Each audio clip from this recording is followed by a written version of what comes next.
romance, love, social convention, gender roles, and religion. Charlotte Bronte's most famous novel challenges ideas on all these topics, and we are here to discuss it.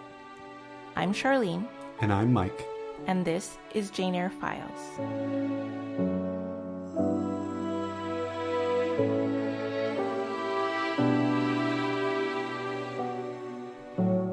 Chapter 14. I am not a general philanthropist.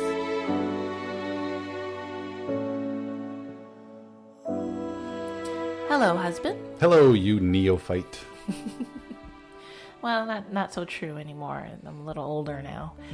But I love it when you pick these words that Mr. Rochester uses. Oh, we're getting plenty of them this chapter. I had several to choose from, and I thought I'd go with one that sometimes could relate to. I mean, I don't want to keep harping on it like we do on this show, but I am a little older than you. And Just a little. Yeah, and I've probably done a lot of traveling. I've been a little more worldwide, more international travel. True. You've probably gone further if you add up all your trips to England, but you keep going back to England. Whereas I've been... I've been to the Philippines and Poland. That's true. But yeah, so like I said, this is an interesting chapter, I think. It's just Rochester heavy. Yeah. We have a lot of backstory. Maybe we don't quite understand what the story is, but we get hints. Yeah, there's a lot of discussion about Mr. Rochester and a lot of discussion for Mr. Rochester because he's just yapping. Just absolutely yapping. Yes, so let's see what SparkNotes has to say about this chapter with their summary. Jane sees little of Rochester during his first days at Thornfield. One night, however, in his after-dinner mood, Rochester sends for Jane and Adele. He gives Adele the present she has been anxiously awaiting, and while Adele plays, Rochester is uncharacteristically chatty with Jane.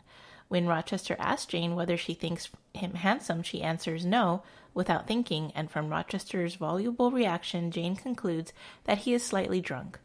Rochester's command that she converse with him makes Jane feel awkward, especially because he goes on to argue that her relationship to him is not one of servitude.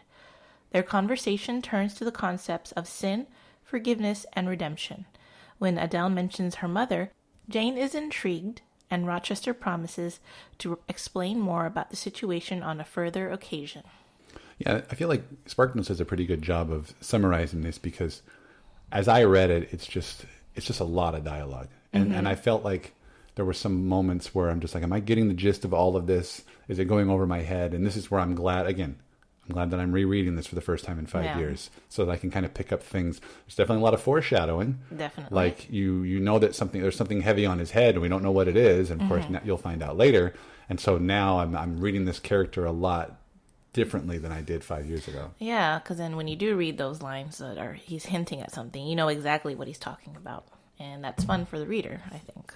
Yeah, he's very brutish and whatnot. But now you're starting to see what Jane could see in him. I'm still not really totally sold on what Rochester sees in Jane at this point. Like, what would he have seen of her, other than just, okay, she speaks another language, plays a little piano, like, he's also half his age. Okay. Well, we should get into that a little bit later.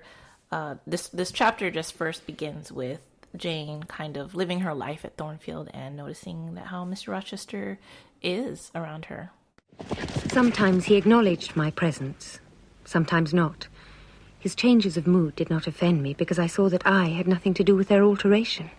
So she sees that he can be a little abrupt and rude, and then also very kind and welcoming, and she's not bothered by it at all, which I find funny because if I were in her position, I'd feel a little hurt or confused or maybe think that I did something wrong. Like even now, if I'm at work and somebody just passes me by, I'm like, oh shoot, did I do something wrong? That's on you, though. I know. Yeah. It's not a healthy way to think. So sure. Kudos to Jane because she's definitely stronger minded than I am. But at you times. Think he's kind and welcoming? That's interesting because I feel like it's a very stern form of being kind and welcoming. But yeah. Oh, I mean, I think that sometimes he can be nice and inquire after her day or something.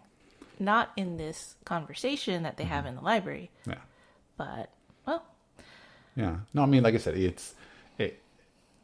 the point you were making about Jane is pretty solid, though. It's like, I feel like you're seeing a lot of growth and maturity from her. You know, she's still so young, and yet she's realizing, hey, don't take it personal. Yeah. You know, whether you want to blame it on alcohol, which, believe me, that could be the cause of a lot of issues. But yeah, we're seeing, if she sees him in a certain light that we don't see him in, then I think we're kind of like, we're following her lead. Because if you're reading, believe what she's telling us. If you're reading because sometimes when you're reading this and you're just like, he is kind of coming off like a jerk. But then if you're like, well, if she seems to be okay with it, maybe we're missing something. True. You know. Okay.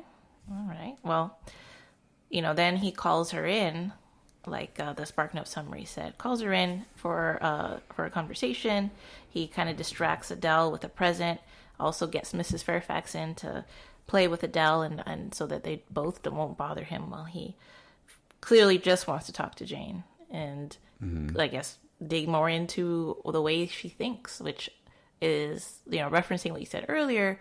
I kind of feel like that might be an indication of why Mr. Rochester is interested in Jane, because she doesn't kind of answer him the way that he would expect, and she has a kind of a sad upbringing, but she's not quite who he thought she might be, and that's intriguing to him. Yeah, when we talk about, you know, women find themselves drawn towards men that are a little mysterious. It kind of works both ways, I guess. Men are drawn to women that they're not really getting what they expect from them. Yeah, I don't think it's necessarily a situation where we feel like we can change them. Like, you seem like that seems to be the woman's thing, but there is, you know, and it works both ways. I could see Jane coming up with some excuse to hang out with Rochester at some, you know. I could see it easily being the shoe on the other foot in this situation. Yeah, if Jane had the power to command Mr. Rochester to come talk to her. Because I'm sure if I look back throughout my life, I'm sure there was probably some moments where I weaseled my way into a conversation with a girl that I liked, or found some way. You know, I will tell you a quick story. I'm very flattered by the fact that years ago I was working at a job, and one of my friends was working with me. And he had a sister that I had a little crush on. And unbeknownst to me, that she had a crush on me. And so she would often tell her parents, hey, can we go to the store to visit my brother? Even though she would tell me later, she was like, I just wanted to find an excuse to go to the store so I could see you. And it was just like, oh, really? Just that's me? So I think maybe that's how Jane should be feeling in this chapter. It's like, what does he want with me? Oh, okay. And you brought me down here just to show me Adele's present. Okay, great. But then maybe she wasn't expecting that. Maybe that's kind of putting her off. And so I think and it kind of goes to something I was going to get into. I was going to mention it later, but I guess I can ask you now, is that it seems like Jane is very passive in this chapter, you know, for someone that has been so headstrong in the previous chapters. I don't know what happened there. It's like she's letting him do a lot of the talking, and then whenever he says something, she's like, now I want you to talk, and she's like, okay, give me a topic. It's like she's not really taking control. I mean, I guess I don't really see Jane as someone who would be very, like, converse very easily, or especially with someone that she's not very familiar with, or she can just bring up topics and talk at length at him, basically. So I could see where there's kind of a change between young Jane and mature, older Jane now, where, you know, she's not going to be as expressive or passionate outwardly. She's still the same on the inside, but you don't really get that initially in these chapters, because she's playing the part of a good employee who wants to do a good job, and she wants to have the respect of the people around her. And again, she doesn't really know Mr. Rochester that well, so she doesn't know exactly what he wants. And also, like, I think maybe she mentions it in this chapter, where if she knew more about him, she would know what to talk about. True. Yeah, I mean, and it's funny that you say that, because it's like, I feel the same way, that maybe she's worried about upsetting her employer. But then at the same time, we were talking earlier about how, like, you thought that she'd want to quit this job anyway. Oh, so, you know, not anymore. Well, I guess now, yeah. Now it's getting interesting. But I think there's a moment later in the chapter where when she's not talking, or she doesn't want to continue the conversation, and he even says to her, like, he says, the quote I read it down. It's, "You are afraid. Your self-love dreads a blunder." And so it's you're seeing this. I don't want to say that we talk about the growth and maturity that comes from just realizing that he's not upset with her, but also like, the character's kind of going on this upward path as far as the passionate, how headstrong, and then all of a sudden she kind of dials it back for a little bit. Yeah, I could see that. She's dialing it back. Yeah. But she, there's a lot of kind of banter and humor in this chapter too with their conversation, and I feel like that's also a sign of their like budding interest, and the reason why they have this initial attraction is because they're having this sort of enjoyable conversation, even though Jane might not know what he's talking about and be a little confused. But Mr. Rochester, I think, is also enjoying himself. Yeah, she just wants to be there to listen. Yeah. I know you've been there. It's so funny. The more we read this, the more I'm starting to really understand why you like this book so much. Oh, perfect. How much of the I see Jane in you. Yeah. Okay. Where you're like, I'm not going to say anything to upset anybody. I'm just going to sit back and it's really Well, thank you for the compliment. You're like, I am like Jane Eyre. I mean, I didn't say that, but you did, so that's fine. I love that. By my word, there's something singular about you. You have the air of a little nonnette. Quaint, quiet, grave. You sit there, your hands before you, and your eyes generally bent upon the carpet, except just now when they were directed piercingly to my face. And when one asks a question or makes a remark to which you're bound to reply, you rap out a rejoinder, which, if not blunt, is at least brusque. What do you mean by it? Well, enough about Jane. I was going to ask you about Mr. Rochester for this chapter. It seems like the chapter itself kind of reminds me of the character in that it has a bit of a mood swing. It seems like in the first half, Rochester is much more charming, and then he kind of turns a little more bitter. He's got baggage that he doesn't want to reveal, but is he also trying to gain sympathy or pity? Like is Raising Adele supposed to make the reader respect him more? Well, yeah, I think next chapter we should get more history about why who Adele is to him and why he took her in. But sympathy from Jane, I think maybe I could see that he could want that because he knows what he did or his history, and he's kind of trying to feel out what she might think about him and what she might think about what he did too. So I don't know. I feel like in this chapter, you do get the mood swings, and Miss Rochester can be kind of rude and arrogant, but the charm is that he is pretty open-minded, or I should say he's more interested. He's so interested in what Jane's thinking about him and possibly about how she might help him become a better person. Oh, okay. And it's such a weird thing for an employer to request of his employee. But, for Jane, that's different and appealing, I guess. Yeah, and I know we kind of alluded to it in the last chapter as well, that, when he asked her about gifts and she says, generally thought to be good, and he was like, generally thought, what do you think? And so, again, has like we said on the last time, has Jane ever met somebody like that? Especially a man. Yeah. Especially a brooding man with dark eyes. Yeah, and I mean, even though he is so temperamental, he is pretty kind to Jane, I think, in this chapter. Sure. He could be a little rough with his words, but he keeps telling her, that's just because of this or that. It's not because of you. Yeah. He does explain his behavior a lot. Yeah. It's weird to read a page and then see a paragraph of dialogue and see parentheses in it. Where it's like, what is that? Is that some sort of an aside? Is that an internal monologue, or is it him just sort of saying it under his own breath? Sort of an aside, but vocally. Yeah, like it's sort of Shakespearean He's like, soliloquy. I have this one thought, but let me just explain myself real quick here, and then I'll get back to my thought. Yeah, but you're right. Yeah, you do bring up a good point that he does seem to try to, whenever he always, it's not even an apology either. It's more just like, well, I'm like this, but it's not meant to be mean or anything. Yeah, my bad, basically. Yeah, so I read a lot of these kinds of books. Do you? Gothic, sort of romantic, and with the cover with the woman in a white dress running away from a big house. Yeah. Yes, and Mr. Rochester fits this trope or this character type, which I wanted to talk about real quick, that he is a Byronic hero. And not a bionic hero. I don't. Well, I mean, we haven't finished chapter yet. That's but... true. He could be a cyborg. It's kind of an anti-hero, right, basically? Yeah, so doing a little bit of research, Byronic hero is a name given to a certain type of fictional character, and he's named after the poet Lord Byron, who Charlotte Brontë admired.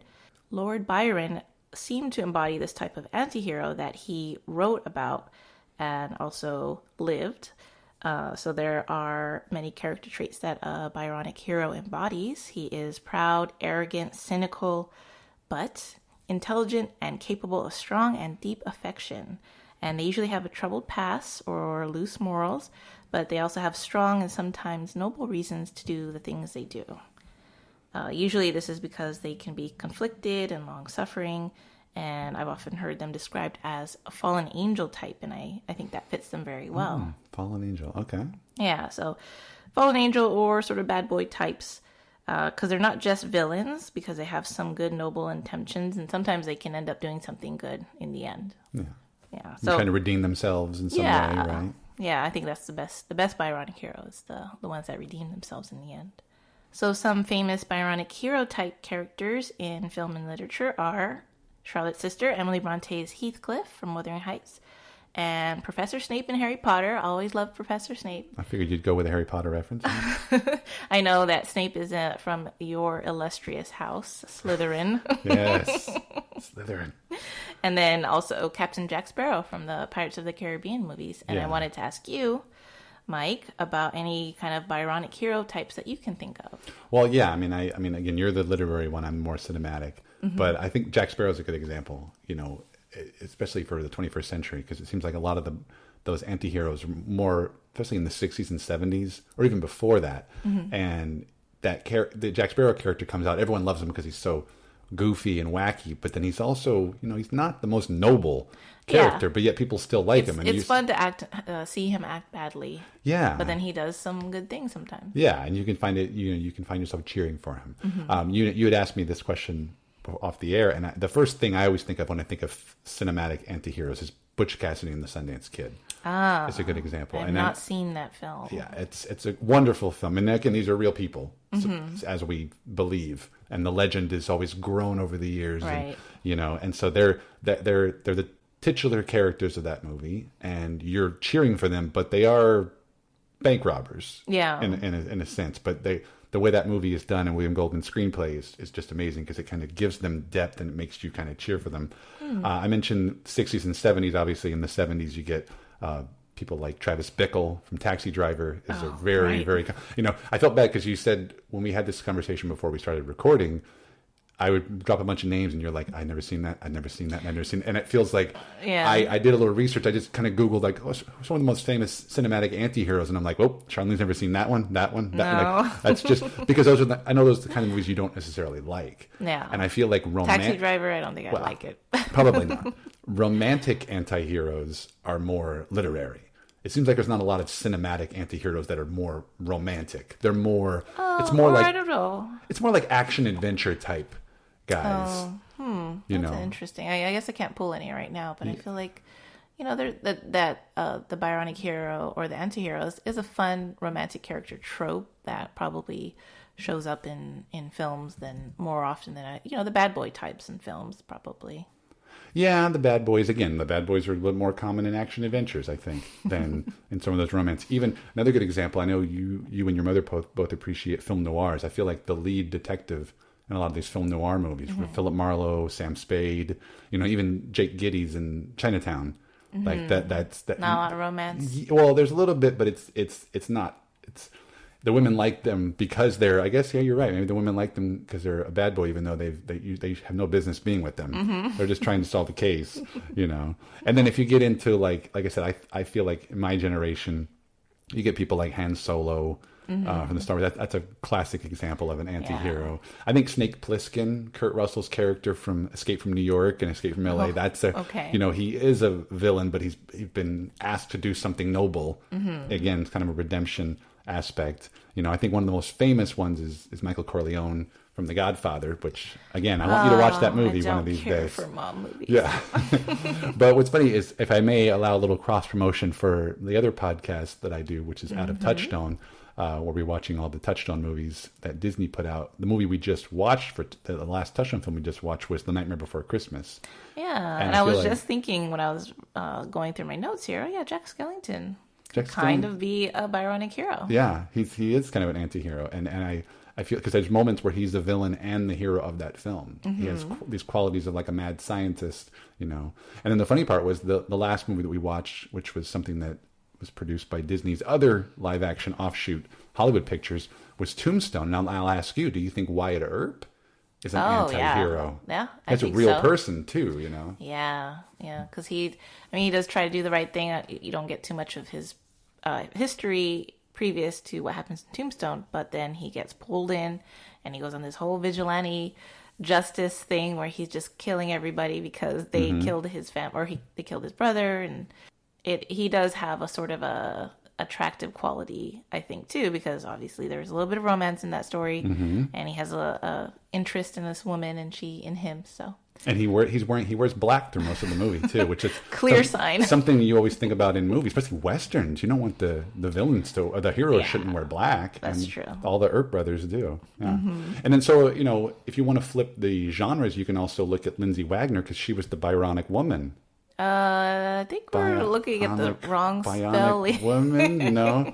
All right. Before we go, and this is kind of fun. I appreciate you asking. I'm going to put one more on the spot, which I didn't tell you ahead of time because I want to get your honest reaction. Okay. Is the Doctor an anti-hero? I don't think so. I mean, I can see that he has or she has a troubled past, and fallen angel for sure. Oh, that's true. That's what I was thinking about. Not a weeping angel. I just think the Doctor always has good intentions and a very strong moral compass. And but you know, maybe it's not fair to. It's difficult to say because different doctors can have different attributes, and one doctor can be a little more darker than the other. Maybe Christopher Eccleston. Yeah, and we don't know what happened in Gallifrey, and what you see. He's drawn a lot of enemies over his many years, and I that kind of dawned on me as I was preparing to record tonight. As I was like, I guess he does have some. That is a great question, and definitely put me on the spot because that's something that I really have to think about because I feel like I can argue it both ways. Yeah. The Doctors usually have, especially the new iterations of the Doctors. I feel like maybe, perhaps, of course, if you're listening at home and you don't know what we're talking about, we're talking, of course, about Doctor Who, the television series that Charlotte and I both big fans of. Both love.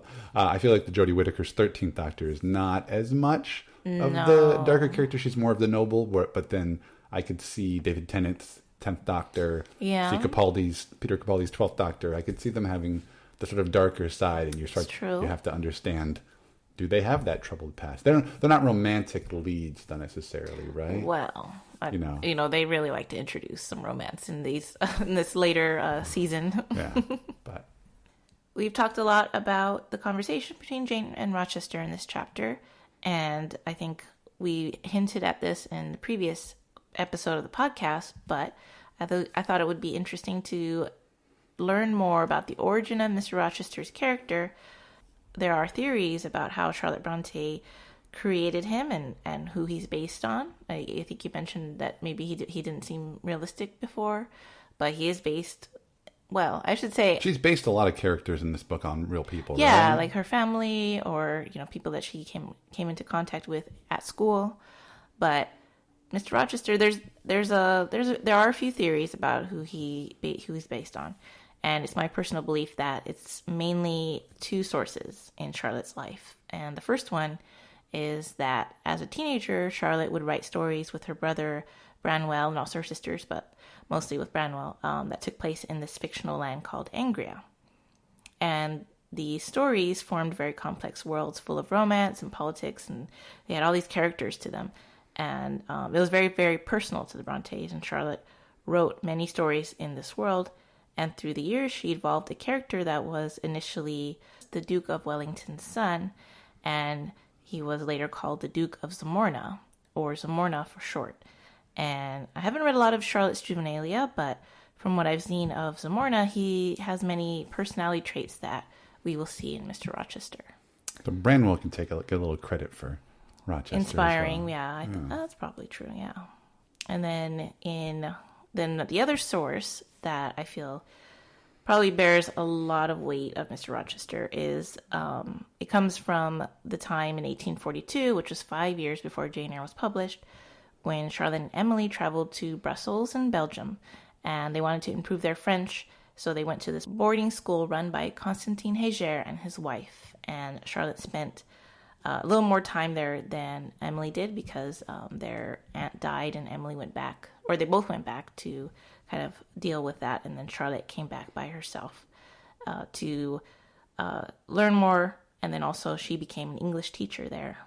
She developed some feelings for Monsieur Heger, and this only became widely known years later when the letters she wrote him surfaced in 1913, which is incredible, that probably it would be even surprising today if new things surfaced that came from the Brontes. I wonder if she got the title character from this book from him. Would it have been too obvious if she would have named him Jane Heger? Oh, it rhymes, huh? I don't know. There are other reasons or theories about where she got the name Jane, as Jane is Emily's middle name, Emily Bronte's middle name. Eyre, I think people have said, that there was a house nearby with the family named Eyre, so she maybe have known about that name. Eyre. Okay. So, this is obviously a very difficult situation for Charlotte to be in school with this man who's married, and she's having all these feelings for him. And when she left, eventually she left the school and went back to Haworth, she would write letters to him, and apparently he responded, but his letters were infrequent, and none of them survive today, apparently. So we don't really know what he said, but from her letters, it did seem like she had a lot of strong emotions. She doesn't actually say, she loves him or anything, but it's very impassioned how she talks to him about how much these letters mean to her and wanting to hear from him. And the reason they were discovered so late was because these letters were torn up by Monsieur Heger, but it seemed that his wife got them out of the trash and taped them together and kept them. Really? And then the children were the ones who still had them, and then the newspaper at the time was able to get a hold of them and publish them, and that's how they were known. And I assume that Heger was not significantly older than her, but Charlotte would have been in her mid-20s, and Heger would have been, I guess, was he around 40-ish? I think he was a few years older, maybe 7 years, I think. So, since Heger was a real person, I thought that he does have some qualities that are similar to Rochester. And one is that he's not generally thought to be handsome. He was gruff and abrupt and kind of a demanding teacher, but he encouraged Charlotte's writing, and his praise was very much sought after by her. Also, he cared what she thought. Mm-hmm. Okay. And he was very intelligent and generous to others. And Charlotte, I'll just drop in this quote. Charlotte described him in a letter, and she said, "He is a professor of rhetoric, a man of power as to mind, but very choleric and irritable in temperament, a little black being with a face that varies in expression. Sometimes he borrows the lineaments of an insane tomcat, and sometimes those of delirious hyena. Occasionally, but very seldom, he discards these perilous attractions and assumes an air not above 100 degrees removed from mild and gentlemanlike." Yeah, that's Rochester. Like a hyena and a insane tomcat. Yeah. It's very strong. Irritable in temperament. Kept asking Charlotte, "Do you find me handsome?" Yeah, so that's a very famous line from this book. I think people really like it. It's kind of a funny line. And I have a surprise for our listening audience. What did you find, Charlene? We have an old audition tape from the 1943 film adaptation that starred Joan Fontaine as Jane Eyre. And surprise, but there was an actor who also wanted to play Mr. Rochester. He sent in an audition tape, and I can't believe it, but it is actually Jimmy Stewart. Jimmy Stewart? Yeah, he wanted to play Rochester. Yeah, I mean, his career would have been kind of on the upswing. This was a couple of years before It's a Wonderful Life. Yeah. Wow, I'm so curious to hear it. Can we run that? Yeah, let's play it right now. Right this way, Mr. Stewart. Thank you. Thank you for having Robert Stevenson, director. I'm a big fan of King Solomon's Mines. Glad to be here. Also a big fan of the Brontë sisters. This Rochester character. I hope I get this part. I love a good Byronic hero. So what do we got? Just the one line it is, huh? Okay. Let me get my faculties about me. Here we go. You examine me, Miss Eyre. Do you think me handsome? Is that you want to do it again? No? That's good? Okay. Oh, I guess that'll be good. Okay. I guess I'll hear from you later. Just do me a favor.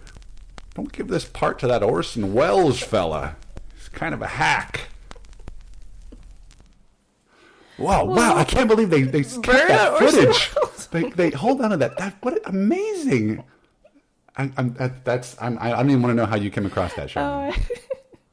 I'm sorry to say we had to part with some of our savings for that. It's in our podcast budget. Jimmy Stewart, I honestly think might have made a pretty good Mr. Rochester. Yeah, I mean, I looked it up. He would have been about 35 at the time. Okay, not bad. This was done. So, and funny thing is, he was 8 years older than Orson Welles. You think Orson Welles was too young for the role? Age appropriate. Yeah. Well, thank you to my lovely husband who actually played the part of Jimmy Stewart. No idea what you're talking about.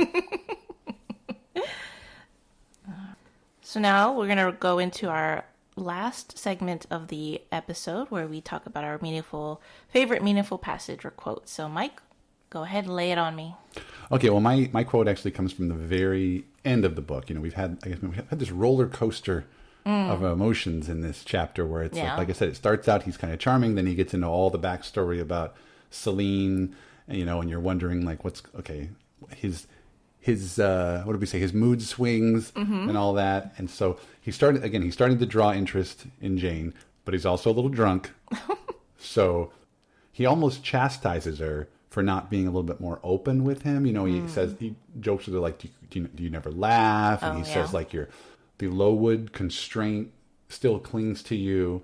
And so he still wants to get the best out of her. And so he ends with this line, which I really liked, in his quote, "But in time, I think you will learn to be natural with me, as I find it impossible to be conventional with you.